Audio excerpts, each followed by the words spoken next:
Bom dia, irmãos.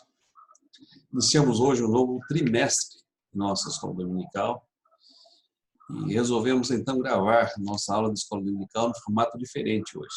Resolvemos fazer uma videoaula e nessa videoaula inserir inclusive alguns slides para que os irmãos possam acompanhar o tema e as principais divisões da nossa lição de hoje. O tema do nosso trimestre será sobre a igreja.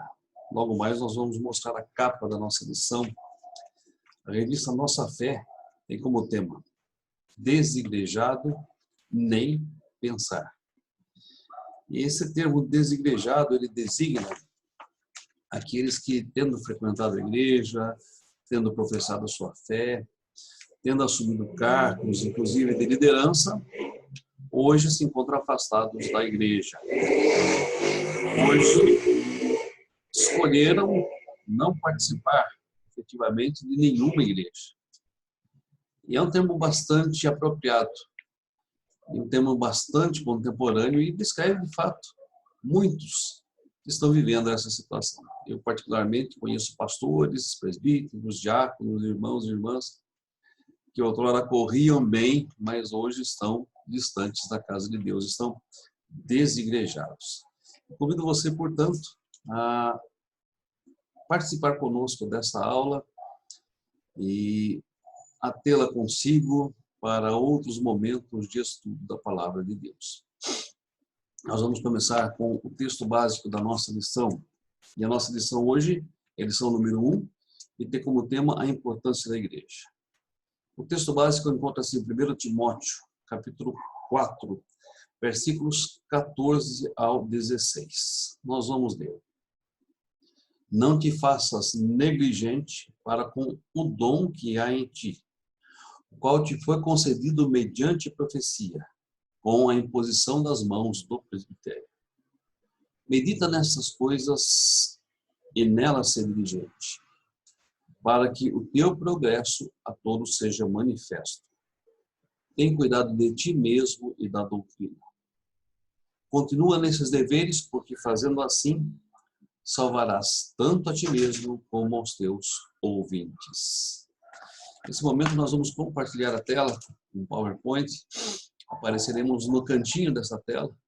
Os irmãos poderão acompanhar o conteúdo desta lição.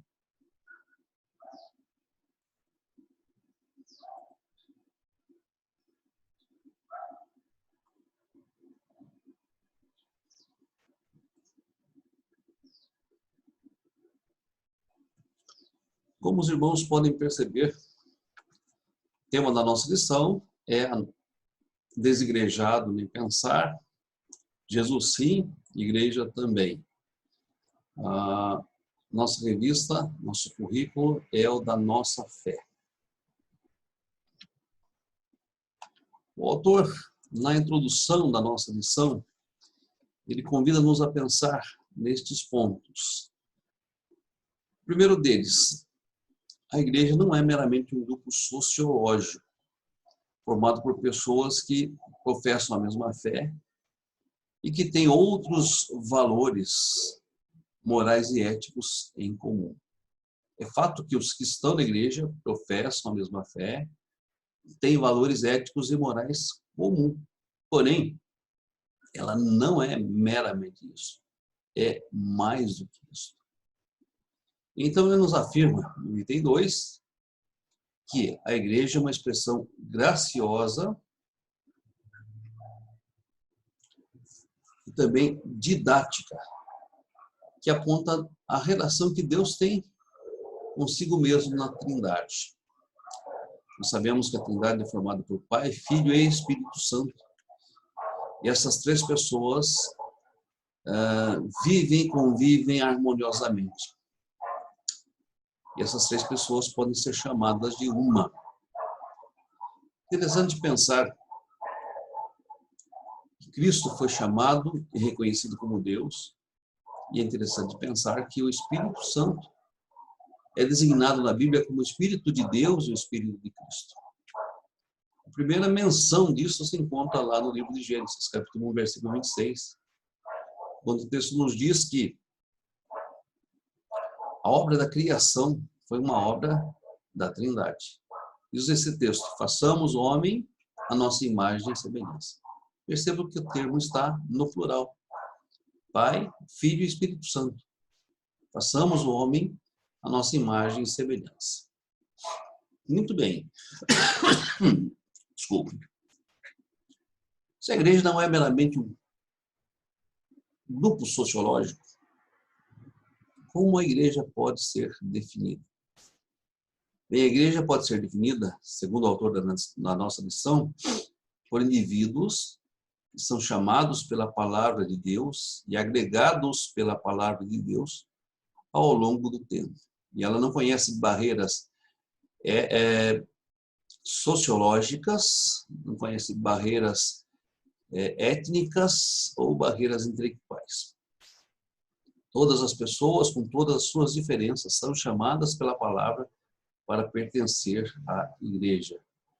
Por isso, na igreja existe a unidade e a diversidade, e ambas coisas são saudáveis e devem ser acolhidas no corpo de Cristo.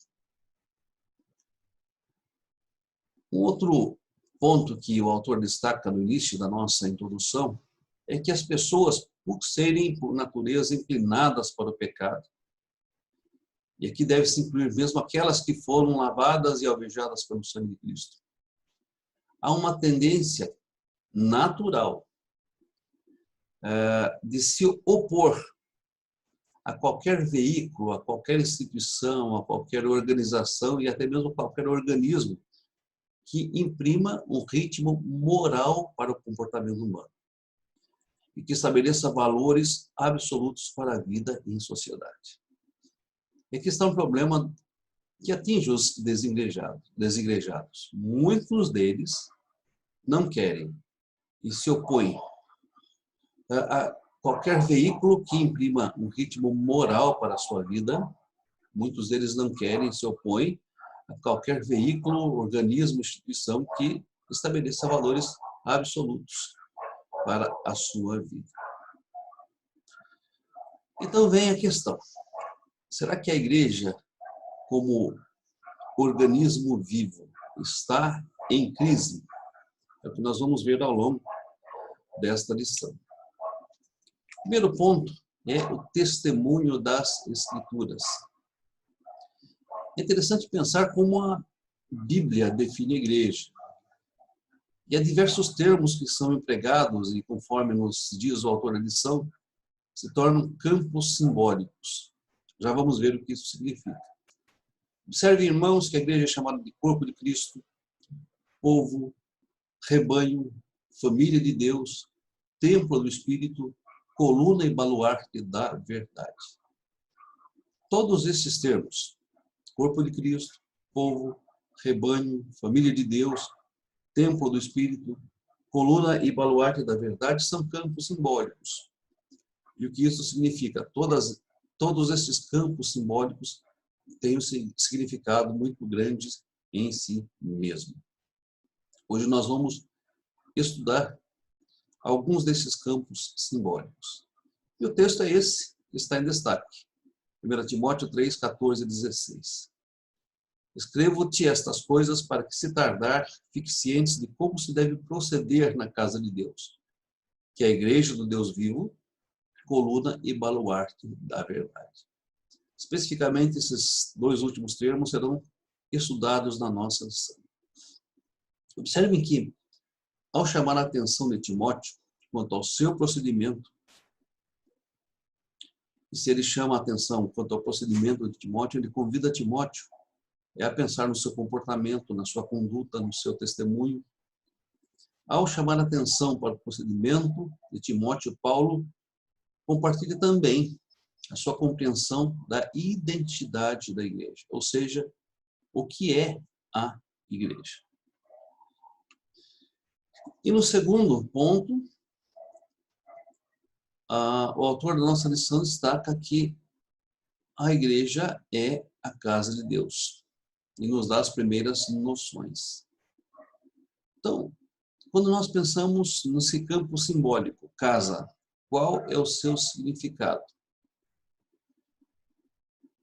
tanto na língua portuguesa quanto no grego, o significado de casa neste texto é o lugar de habitação e também o lar estabelecido para uma família. Então, casa designa estas duas coisas, um lugar de habitação e um local estabelecido, ou um lar estabelecido para uma família. Aplicados à igreja, qual o significado destes dois termos? Aplicados à igreja, primeiramente vão identificar a origem. Casa de quem? Casa de Deus. E não podemos perder de vista este conceito quando falamos da igreja. A igreja é a casa de Deus. Muitos desigrejados que se recusam a que alguma instituição, organismo lhes imponha valores morais e que lhes imponha valores absolutos, deixam de considerar a importância deste conceito. Um conceito que não é nosso, um conceito que não é eclesiástico, não foi criado por alguém. Um conceito que é da palavra de Deus. A igreja é a casa de Deus. A sua origem está no Senhor. Esse é um ponto importante. E a igreja também é uma organização divina. Deus a criou. A igreja é a casa de Deus. Então, não somente ele é a origem, mas ele também foi o seu criador e nesta casa ele prometeu habitar. Neste primeiro ponto, qual a aplicação que nós podemos tirar para as nossas vidas? A aplicação é cultivar uma atitude de respeito e uma atitude de gratidão para com a igreja, que é a casa de Deus. Observe, irmãos, uma atitude de respeito e de gratidão para com a casa de Deus, que é a igreja. Uma atitude de respeito e gratidão também por todos aqueles que congregam conosco. São filhos de Deus que foram chamados pela palavra de Deus ao longo do tempo para que congregassem conosco. É necessário ter uma atitude de respeito e gratidão por saber que a igreja é uma família. Se ela é chamada de casa de Deus por ter sua origem em Deus, se ela é chamada como casa de Deus por ser o local onde Deus habita, a igreja também é uma família, a família de Deus. Uma família que deve permanecer unida em momentos felizes, mas também em momentos de sofrimento. Não existe um outro lugar melhor para se estar do que na casa de Deus, que nós aprendemos constantemente através das Sagradas Escrituras. O terceiro ponto, a igreja é o lugar de habitação do Deus vivo. Quem designa a igreja dessa forma é o apóstolo Paulo, no texto que nós lemos e em outros textos da sua carta. A igreja é a casa de Deus, do Deus vivo. Sendo assim, é o local da habitação divina. Porque esta é uma das gloriosas promessas de Deus para todos nós, que Deus habita conosco. Observe, amados, que lá no Antigo Testamento, a presença de Deus era percebida junto ao povo de Israel, através da coluna de nuvem, que os acompanhava durante o dia, através da coluna de fogo, que os acompanhava durante a noite. Durante o dia tinham eles a sombra do sol escaldante e durante a noite a luz refletida naquelas nuvens. E esse sinal visível, palpável da presença de Deus, os acompanhou. E os acompanhou em todos os passos da sua caminhada. Há um relato interessante que diz respeito ao momento quando os israelitas desobedeceram a Deus, fazendo bezerro de ouro para o adorar como aquele que os havia tirado do Egito e que os conduziria à terra prometida. Deus disse a Moisés que não caminharia mais com o povo, que ele enviaria o seu anjo, mas ele não iria mais com o seu povo. E Moisés, então, faz uma oração profunda, uma oração sentimental, uma oração de identificação, onde ele pede a Deus que risque o seu nome do livro da vida, caso ele não esteja disposto a caminhar com o povo. E Deus honra esta oração de Moisés e cumpre a sua promessa, caminha junto com o povo em sua trajetória até a terra prometida. E esta promessa não foi anulada mesmo quando os israelitas desobedeceram em Cádiz Barneia. Deus habita com o seu povo. Essa foi a promessa também de Deus lá no livro de João, quando disse que enviaria o Espírito Santo.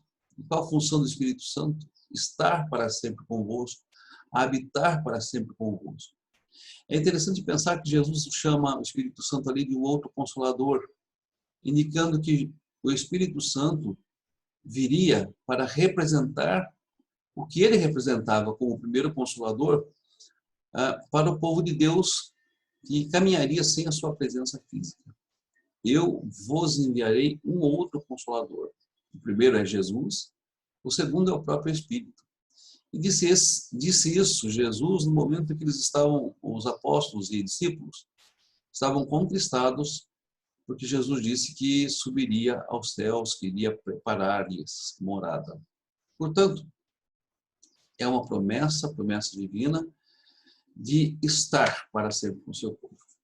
Quando você olha para o livro do Apocalipse, vai perceber que a grande promessa de Deus para o seu povo em Apocalipse é tabernacular com eles, ou seja, habitar com eles. Um texto em destaque no PowerPoint, Efésios 2, 20 e 22, que nós vamos ler juntos neste momento. Efésios 2, versículos 20 e 22, diz assim: edificado sobre o fundamento dos apóstolos e profetas, sendo ele mesmo Jesus Cristo a pedra angular, no qual todo edifício bem ajustado cresce para santuário dedicado ao Senhor, no qual também vós juntamente estáis sendo edificados para a habitação de Deus no Espírito. É importante perceber nesse texto a afirmação: nós estamos edificados sobre o fundamento dos apóstolos e profetas, mas a pedra angular é Jesus Cristo. E esse edifício, mais do que o edifício físico, é um edifício espiritual. Por quê? Porque todo edifício bem ajustado cresce para santuário dedicado ao Senhor. E nós que pertencemos à igreja, como corpo de Cristo, como família de Cristo, como edifício da fé, estamos sendo edificados para a habitação de Deus no Espírito. Isso indica que quando nós estamos na igreja, quando nós participamos da igreja, quando nós nos envolvemos na igreja, com todos os acertos e erros que qualquer igreja tem, nós estamos sendo edificados como santuário para a habitação do Espírito Santo.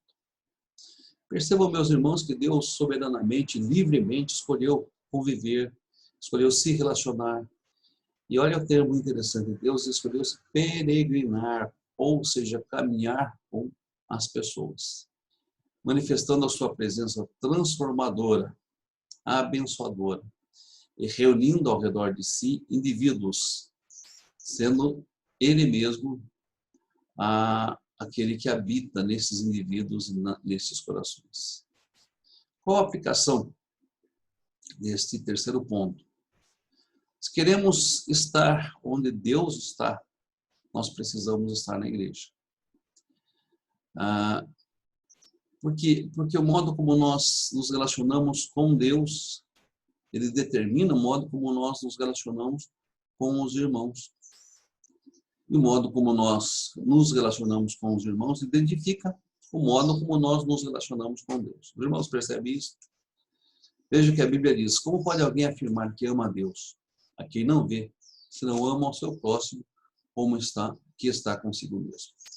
Se eu amo a Deus, a quem eu não vejo, é fator determinante o amar o próximo que está comigo. Agora, se eu não amo o próximo que está comigo, será que é verdadeira afirmação de que eu amo a Deus? Portanto, a aplicação deste ponto, se queremos estar onde Deus está, onde Deus prometeu estar, e nós devemos estar na casa de Deus. O salmista afirma que é ali que Deus ordena a sua vida e a sua bênção para sempre. E também, se nós nos relacionamos com Deus, devemos nos relacionar com aqueles que são filhos de Deus, aqueles que Ele reuniu ao redor de si, aqueles que Ele reuniu na igreja. É uma grande incoerência nós amarmos a Deus e não amarmos ao próximo. Nós relacionarmos com Deus e não nos relacionarmos com o próximo. Nós afirmarmos que temos intimidade com Deus e não termos intimidade com os nossos irmãos. Nós sermos perdoados por Deus e não sermos perdoados pelos nossos irmãos. Nós recebemos da bondade de Deus e não sermos bondosos com os nossos irmãos. O nosso relacionamento com Deus deve se refletir no nosso relacionamento com os nossos irmãos. O quarto ponto da nossa lição é a família de Deus. A palavra casa, além de carregar o sentido de o lugar da habitação, carrega o sentido também de família. E o que é uma família? Uma família, amados, é um grupo de pessoas diferentes entre si, que estão unidos por vínculos interpessoais, vínculos que se constroem dia a dia. E eu destaquei a palavra constrói no dia a dia. Porque há momentos, como diz aquele cântico, que as trevas militam. Há momentos que as trevas tentam nos separar. E é nesses momentos que nós somos convidados a construir estes vínculos, a fortalecer esses vínculos, a sedimentar estes vínculos. Não é tarefa fácil. Mas tal qual cantamos, nós declaramos e vamos pagar o preço para que isso aconteça. Eu estava lendo um livro esses dias que falava sobre relacionamentos e ele trouxe uma lição muito importante. Ele disse, nós estamos nos acostumando aos relacionamentos sociais virtuais, ou seja, relacionamentos com as pessoas através da internet, do Instagram, dentre outros meios. E o que acontece quando nós não gostamos de alguma publicação, não gostamos de algum comentário? O que acontece quando nós não nos identificamos com aquele que está publicando algo em nossa linha do tempo? Simplesmente nós o bloqueamos. Muitas vezes excluímos e bloqueamos. E essa tendência de excluir e bloquear muitas vezes tem sido manifesta também na igreja, tem sido manifesta também no corpo de Cristo. A partir do momento que nós não gostamos, a partir do momento que nós não nos identificamos, a partir do momento que nós nos sentimos ofendidos com alguma coisa feita pelo nosso irmão, nós simplesmente o bloqueamos e o excluímos. Esta não é uma forma de ser igreja. Uma igreja, percebam, que foi criada pelo próprio Deus, que é a casa de Deus, que é a família de Deus, é uma igreja composta de pessoas que foram chamadas por Ele e que tem inúmeros pontos em comum, sendo um deles a paternidade de Deus sobre todos. E ela é chamada para construir dia a dia esta cadeia de relacionamentos interpessoais. É realmente algo que devemos fazer pagando preço para que isso ocorra. E um segundo ponto desse primeiro item, invocando uma série de exercícios espirituais de fraternidade. Mais uma vez, a palavra exercício nos convida a pensar em algo que demanda esforço, em algo que demanda sacrifício, em algo que demanda proatividade da nossa parte. Percebam que o que nos habilita a fazer parte da família de Deus é a obra salvadora de Jesus em nós. Nós somos escolhidos para fazer parte da casa de Deus. E não devemos perder este ponto de vista. Nós somos escolhidos para fazer parte da casa de Deus. Foi a obra salvadora de Jesus em nós que nos habilitou a isso. Não vamos ler esse texto em negrito, mas convido você que leia Romanos 8, versículos 15 a 17, texto que está indicado no PowerPoint. O autor ainda diz que a nossa vida e o exercício da nossa fé na igreja, eles só podem ser experimentados graças ao fato de Deus ser o nosso Pai. Efésios capítulo 4 vai dizer que nós temos inúmeros pontos em comum. E eu convido você que leia um momento mais calmo, Efésios 4, 1 a 6. Dentre estes elementos, o fato de termos um só Pai. Eu e vocês temos um só Pai, que é Deus. Vai dizer lá em Efésios o apóstolo Paulo que temos uma só fé, uma só esperança, um só batismo. Nós, além disto, temos uma vida espiritual e podemos exercitar a nossa fé na igreja local pelo sacrifício que Cristo fez por nós. Jesus pagou o preço para que eu e vocês fôssemos um. Jesus pagou o preço para que eu e vocês tivéssemos em comum não só o pecado que nos caracterizava, mas a graça de Cristo que habita sobre nós. Jesus Cristo pagou o preço para que nós fôssemos justificados diante de Deus, para que nós fôssemos chamados, para que estejamos juntos neste processo de santificação.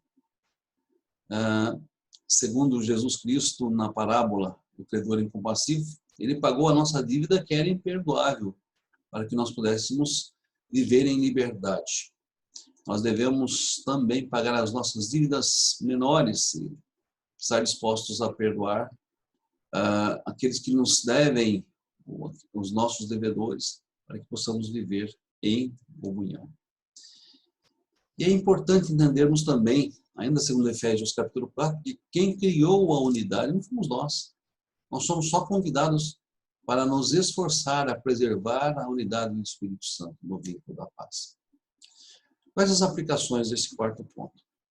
Queridos, nós devemos ser gratos a Deus por participar da casa de Deus, por participar da família da fé.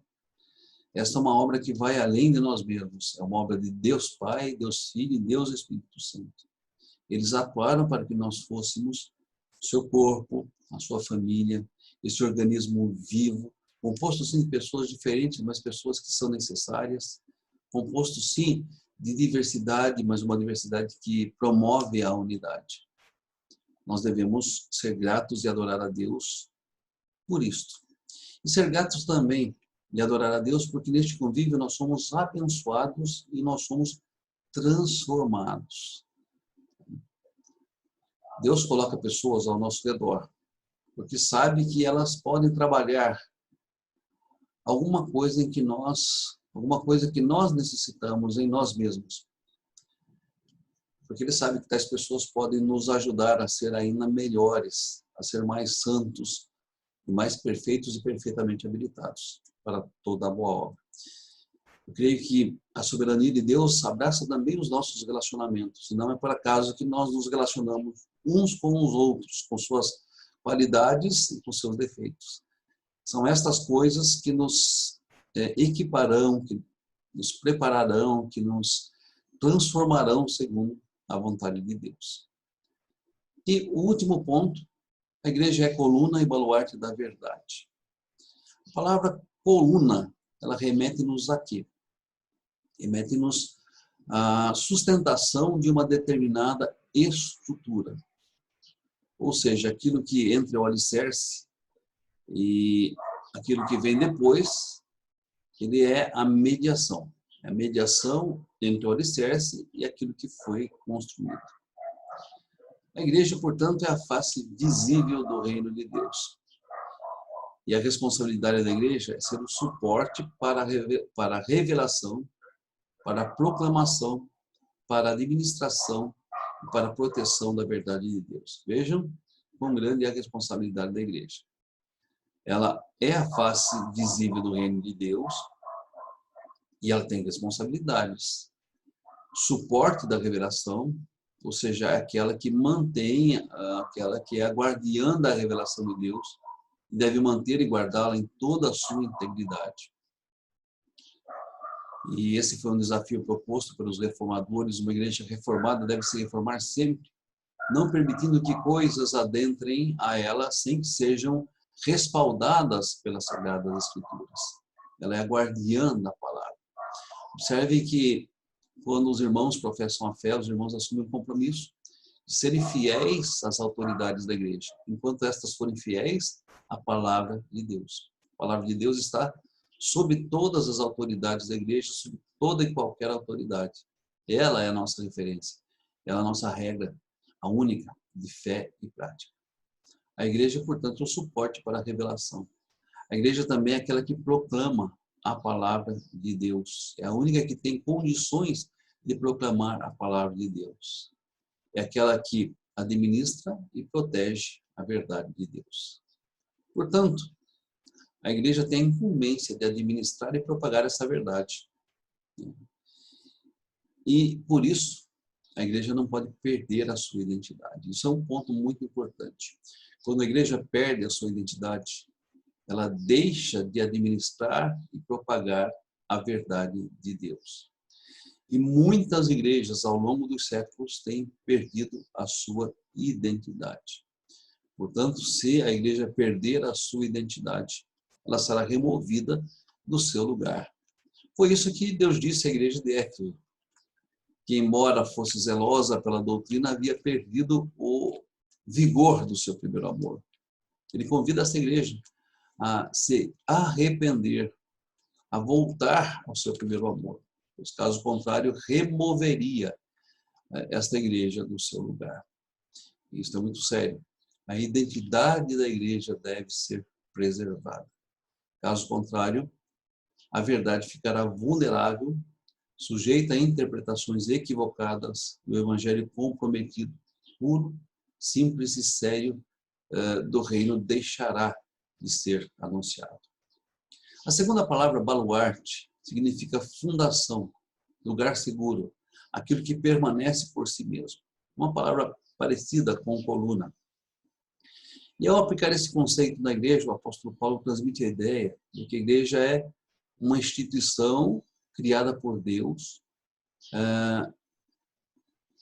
e preservada por Deus para ser o firme lugar da verdade. Queridos, nossas igrejas são agências divinas. Nossas igrejas estão cumprindo uma missão neste mundo. E essa missão ela é desenvolvida em momentos históricos diferentes, em culturas diferentes, em estruturas sociopolíticas diferentes. É uma instituição que é a histórica, a cultural e a socioeconômica. Ela não se liga e não se fundamenta nestas coisas, ela está acima destas coisas. Portanto, respondendo à pergunta inicial, a igreja não está em crise. A igreja nunca estará em crise. Por quê? Porque a sua natureza está ligada a Deus. O seu autor é Deus. E não só por isso, mas porque o seu propósito está ligado em Deus, né? Deus fez da igreja uma missão. As pessoas dizem que a igreja tem uma missão, é mais do que isso. A igreja é a missão de Deus aqui sobre a face da terra. Qual a aplicação desse quinto ponto? Cada igreja local deve ter noção da sua natureza. Deve ter noção da sua origem. Deve ter noção do seu propósito. E esta compreensão da noção da sua natureza, origem e propósito é que dará condições a esta igreja de cumprir efetivamente a sua missão aqui sobre a face da terra. Conclusão e aplicações finais. Ame a sua igreja, compreenda o papel da sua igreja na comunidade local. Segundo, dedique-se à sua igreja. Ore pelos seus líderes. Use os dons espirituais que você recebeu do Senhor, a fim de que você seja abençoado e a fim de que os seus irmãos sejam abençoados. Proclame as boas novas de salvação, para que as pessoas que ainda não conhecem Jesus tenham um encontro salvador com Jesus. Tornem-se membros da Igreja de Cristo. Assuma o compromisso de pagar o preço para que eu e você sejamos um só coração no Senhor.